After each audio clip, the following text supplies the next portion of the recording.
27 ans, Lyon. 2 100 € net par mois. Et ce matin, ton compte affiche 47 euros. Pas pour 2 jours, pour les 18 jours qui te séparent du prochain salaire. 18 jours. 18 jours à calculer chaque café. 18 jours à refuser des sorties sans vraiment expliquer pourquoi. 18 jours de honte silencieuse. Cette honte-là, tu la connais. Celle qu'on cache. Celle qu'on avoue à personne. Celle qui s'installe doucement dans chaque décision du quotidien et qui te suit partout. Tu gagnes 2 100 €. Ce n'est pas rien. Et pourtant, à chaque fin de mois, il ne reste rien. Parce que l'argent qui arrive part comme l'eau dans les mains. Parce que tu n'as jamais vraiment appris à le tenir. Parce que personne ne t'a enseigné la différence entre dépenser sa vie et la construire. Tu regardes autour de toi. Tes collègues semblent aller bien. Tes amis semblent aller bien. Mais la nuit, tu te poses une question que tu n'oses pas dire à voix haute.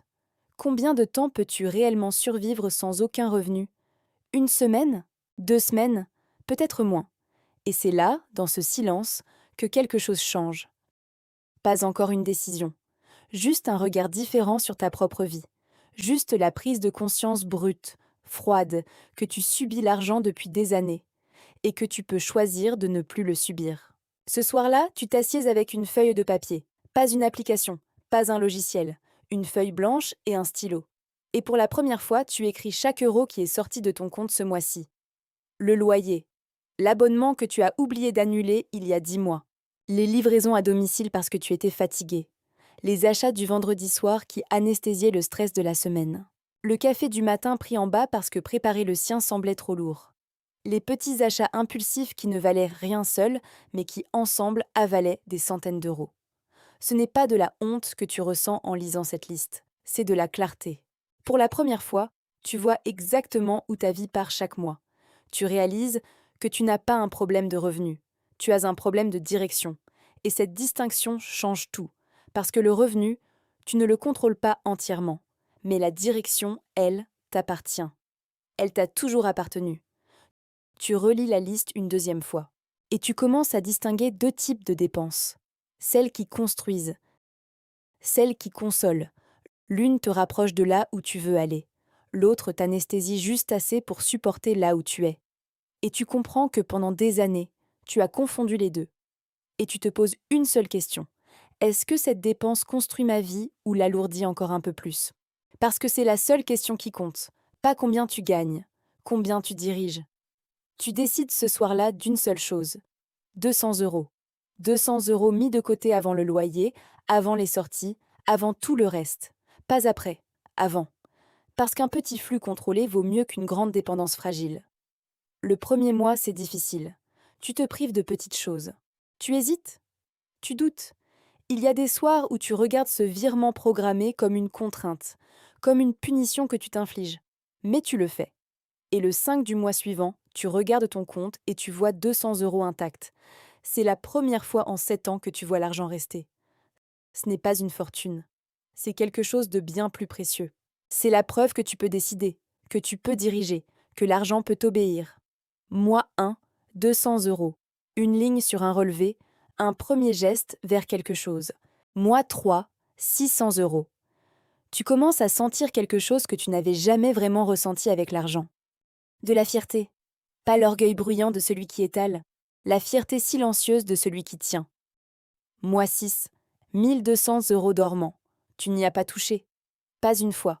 Même quand c'était tentant, même quand une dépense imprévue aurait pu justifier d'y plonger la main. Tu as trouvé d'autres solutions. Parce que quelque chose avait changé dans ta façon de résoudre les problèmes. Tu n'allais plus chercher la solution dans ton épargne. Tu allais la chercher dans ta créativité. Et ce chiffre, aussi petit soit-il, change quelque chose en toi. Parce que pour la première fois, tu as une marge. Non pas l'excès, non pas le luxe, mais la capacité calme et solide d'encaisser sans trembler. Petite pause. Si cette vidéo t'aide à voir l'argent autrement, abonne-toi maintenant pour aller plus loin ensemble. Mois 12. 2 400 €. Un mois de salaire entier en réserve. Tu te souviens de cette question que tu te posais la nuit. Combien de temps peux-tu survivre sans revenu? La réponse a changé. 1 mois, puis 2. Puis tu comprends que ce n'est pas une question de sécurité, c'est une question de liberté. Parce que l'argent en réserve ne te rend pas riche. Il te rend libre de choisir, libre de refuser un travail qui te détruit, libre de prendre un risque calculé, libre de ne plus jamais prendre une décision par peur. Et c'est là que tu comprends quelque chose de fondamental.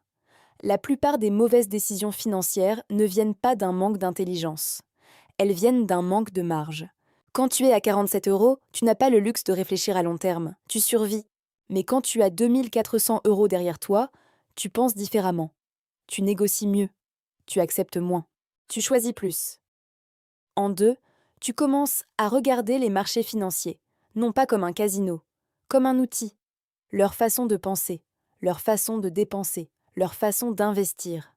Tu comprends que les gens qui construisent de la richesse ne le font pas avec des salaires extraordinaires.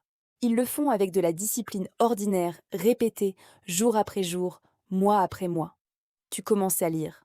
Pas des livres de développement personnel qui promettent la fortune en 90 jours. Des livres qui expliquent comment fonctionne vraiment l'argent, comment les marchés se comportent sur 100 ans d'histoire, pourquoi l'inflation érode silencieusement l'épargne immobile. Pourquoi la diversification n'est pas une stratégie de peureux, mais une stratégie de sage. Alors tu ouvres un compte titre.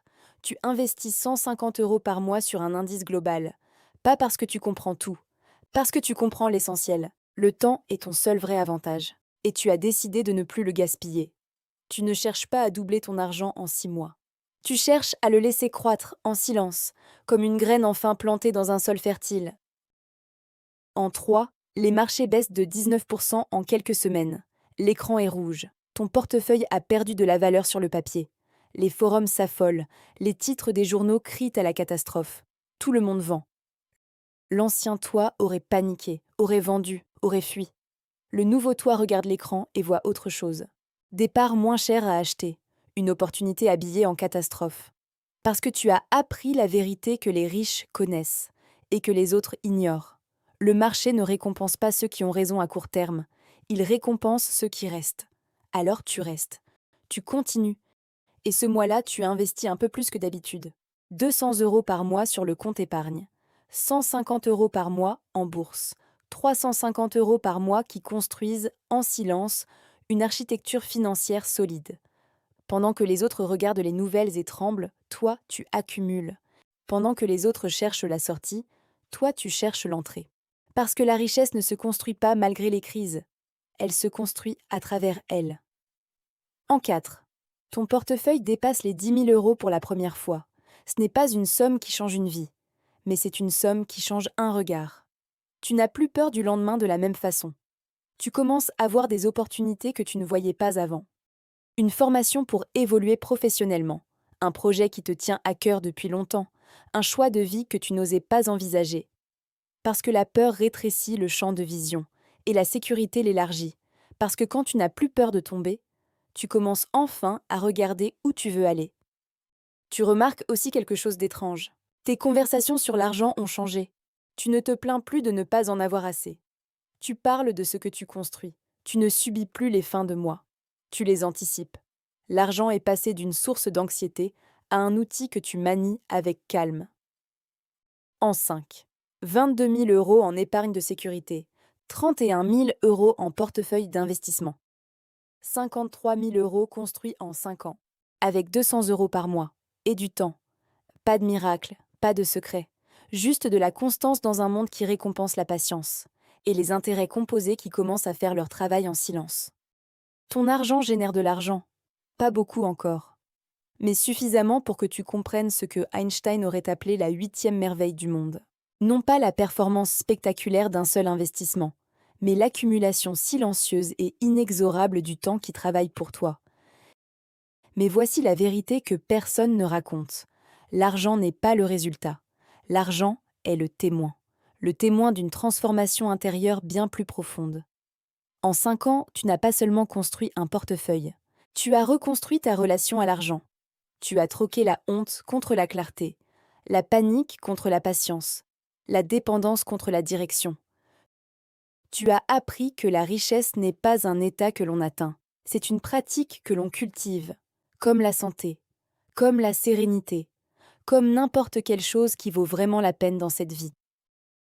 Copier les riches ne te rend pas riche en 30 jours, Il n'existe pas de miracle, pas de raccourci magique, pas de formule secrète instantanée, mais ça te place sur leur trajectoire. Et sur cette trajectoire, les années deviennent des alliés. Les marchés, des outils, les crises, des opportunités. La vraie richesse commence souvent par une seule décision, une décision simple mais ferme. Arrêter de subir l'argent et commencer à le diriger. Parce que la liberté financière n'est pas un chiffre sur un compte. C'est une façon de traverser la vie sans être gouverné par la peur. C'est regarder une facture imprévue et respirer normalement. C'est choisir son chemin plutôt que de subir celui des autres. C'est se lever le matin sans que la première pensée soit une anxiété financière. C'est avoir le choix, le vrai choix, pas le choix illusoire de celui qui dépense pour se sentir libre un soir, mais le choix profond, durable, de celui qui a construit sa liberté pierre par pierre. C'est ça, la richesse réelle, non pas l'excès, non pas le luxe, mais la capacité calme et solide d'encaisser sans trembler. Dans 5 ans, tu te retourneras, et tu verras que la seule chose qui t'a séparé de cette liberté, c'était une seule décision. 200 €, avant le loyer, avant les sorties, parce que les décisions que tu prends aujourd'hui construisent la vie que tu vivras demain. Et aucune somme n'est trop petite pour commencer, aucun retard n'est trop grand pour changer de trajectoire. La question n'est pas « est-ce que j'ai les moyens de commencer ?» La question est « est-ce que j'ai les moyens de ne pas commencer ?» Si tu veux construire une vraie liberté financière, une liberté solide, concrète et durable, abonne-toi. Ici, on apprend à transformer la peur en puissance. Et dis-moi en commentaire, quel est le premier montant que tu mets de côté ce mois-ci? Écris ton chiffre. Pas pour moi, pour toi.